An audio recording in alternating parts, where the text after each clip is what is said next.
ಮುಖಾಂತರ ನಾವು ಇಲ್ಲಿಗೆ ಬಂದಿರೋದು. ರೆಫರಲ್ ಬೇರೆ ಯಾರೂ ಅಲ್ಲ, ನನ್ನ ಟ್ವಿನ್ ಬ್ರದರ್ ಇದ್ದಾರೆ ಒಬ್ಬರು, ಮಹೇಶ್ ಅಂತ. ಅವ್ರಿಗೆ ಟ್ವಿನ್ಸ್ ಆಗಿತ್ತು. ಅವರು ಇಲ್ಲೇ ಕನ್ಸಲ್ಟ್ ಮಾಡ್ತಾಯಿದ್ರು. ನನ್ನ ಇಲ್ಲಿ ರೆಫರ್ ಮಾಡೋದಕ್ಕೆ ಮುಂಚೆ ರೆಫರಲ್ ಮುಖಾಂತರ, ಅವ್ರ ಫ್ರೆಂಡ್ ರೆಫರಲ್ ಮುಖಾಂತರ ಅವ್ರು ಇಲ್ಲಿ ಫಸ್ಟು ವರ್ಧನ್ ಫರ್ಟಿಲಿಟಿ ಹಾಸ್ಪಿಟಲ್ಗೆ ಬಂದರು. ಇಲ್ಲಿ ಡಾಕ್ಟರ್ ವಿಜಯ್ ಕುಮಾರ್ ಅಂತ ಇದ್ದಾರೆ, ಅವ್ರನ್ನ ಕನ್ಸಲ್ಟ್ ಮಾಡಿದ್ರು. ಅವ್ರನ್ನ ಕನ್ಸಲ್ಟ್ ಮಾಡಿದ್ಮೇಲೆ ಅವ್ರ ಒಪಿನಿಯನ್ಸ್ ಮುಖಾಂತರ, ಅವ್ರ ಗೈಡೆನ್ಸ್ ಮುಖಾಂತರ ಬೈ ಗಾಡ್ಸ್ ಗ್ರೇಸು ನಮ್ಮ ಬ್ರದರ್ಗೆ ಟ್ವಿನ್ಸ್ ಆಯಿತು. ಸೊ ಇವಾಗ ನಮ್ಮ ಬ್ರದರ್ ನಾನು ಮುಂಚೆ ಹೇಳ್ದಂಗೆ ಅವ್ರು ನಮ್ಮನ್ನ ಇಲ್ಲಿ ರೆಫರ್ ಮಾಡಿದರು. ಇವಾಗ ನಾವು ಮದುವೆ ಆಗಿ ಒಂದು ಎರಡೂವರೆ ವರ್ಷ ಆಯಿತು. ಇನ್ನು ಲಾಸ್ಟ್ 1.5 ಇಯರು ನಮ್ಮ ವೈಫು ಒಂದು 2 times ಮಿಸ್ಕ್ಯಾರೇಜ್ ಆಗಿತ್ತು. ಒಂದು ಮಿಸ್ಕ್ಯಾರೇಜು, ಒಂದು ಕೆಮಿಕಲ್ ಪ್ರೆಗ್ನೆನ್ಸಿ ಅಂತ ಒಂದು ಪ್ರಾಬ್ಲಮ್ ಆಗಿತ್ತು. ನಾವು ಇದಕ್ಕೆ ಮುಂಚೆ ಡಾಕ್ಟ್ರನ್ನ ಕನ್ಸಲ್ಟ್ ಮಾಡಿದ್ದೀರಿ, ಇದು ಹಾಸ್ಪಿಟಲ್ಸ್ನ ವಿಸಿಟ್ ಮಾಡಿದ್ದೀರಿ.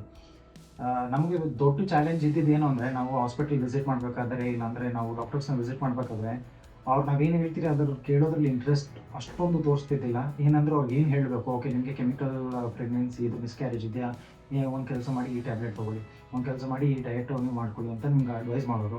ಅಂದರೆ ನಮಗೆ ಒಂದು 50% ಅರ್ಥ ಆಗೋದು, 50% ಅರ್ಥ ಆಗ್ತಿದ್ದಿಲ್ಲ. ಯಾಕಂದರೆ ಅವ್ರ ಲ್ಯಾಂಗ್ವೇಜು ನಮ್ಮ ಲ್ಯಾಂಗ್ವೇಜ್ಗೂ ಬೇರೆ ಇತ್ತು.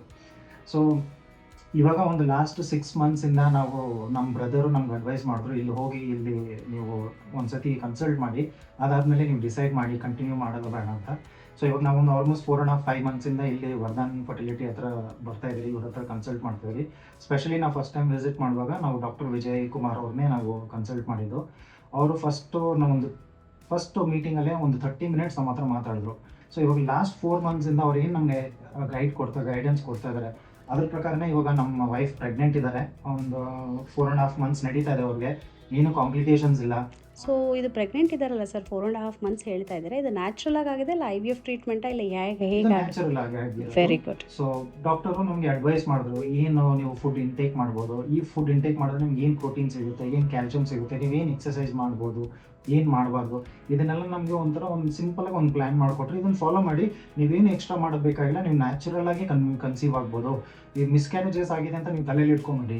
2 ಮಿಸ್ಕ್ಯಾರೇಜ್ ಆಗಿದ್ದು ಪರವಾಗಿಲ್ಲ, ನೀವು ಕಾನ್ಫಿಡೆಂಟ್ ಆಗಿರಿ, ನಾವು ಹೇಳೋದನ್ನ ನೀವು ಫಾಲೋ ಮಾಡಿ, ಎಲ್ಲ ಒಳ್ಳೇದೇ ಆಗುತ್ತೆ ಅಂತಂದ್ರು. ನಾವು ಅದ್ರ ಪ್ರಕಾರನೇ ಅವ್ರ ಗೈಡೆನ್ಸ್ ಪ್ರಕಾರನೇ ಫಾಲೋ ಮಾಡ್ಕೊಂಡ್ಬಂದ್ರಿ. ಇವಾಗ ನಮ್ಮ ವೈಫ್ ನ್ಯಾಚುರಲಿ ಕನ್ಸೀವ್ ಆಗಿದ್ದಾರೆ, ಥ್ಯಾಂಕ್ಸ್ ಟು ವರ್ಧನ್ ಫರ್ಟಿಲಿಟಿ ಅಂತ ಹೇಳ್ಬೋದು. ಇವಾಗ ನೀವೇನಾದರೂ ನಾಳೆ ನಿಮ್ಗೆ ಒಬ್ಬರು ಒಂದು ಹಾಸ್ಪಿಟಲ್ ಕನ್ಸಲ್ಟ್ ಮಾಡಬೇಕು, ಯಾರಾದರೂ ನಿಮ್ಗೆ ಒಬ್ಬರು ನಿಮ್ಮ ಪ್ರಾಬ್ಲಮ್ಸ್ನ ಕೇಳೋಕ್ಕೆ ನಿಮಗೆ ಯಾರಾದರೂ ಒಬ್ಬರು ಬೇಕು ಅಂದರೆ, I would recommend Vardhan fertility. Specially ಇಲ್ಲಿ ಬನ್ನಿ, ಇಲ್ಲಿ ನಿಮ್ಮ ಪ್ರಾಬ್ಲಮ್ಸ್ ಕೇಳ್ತಾರೆ, ನಿಮ್ಗೆ ಅಡ್ವೈಸ್ ಮಾಡ್ತಾರೆ, ನಿಮಗೆ ಒಳ್ಳೆ ರಿಸಲ್ಟ್ ಸಿಗುತ್ತೆ.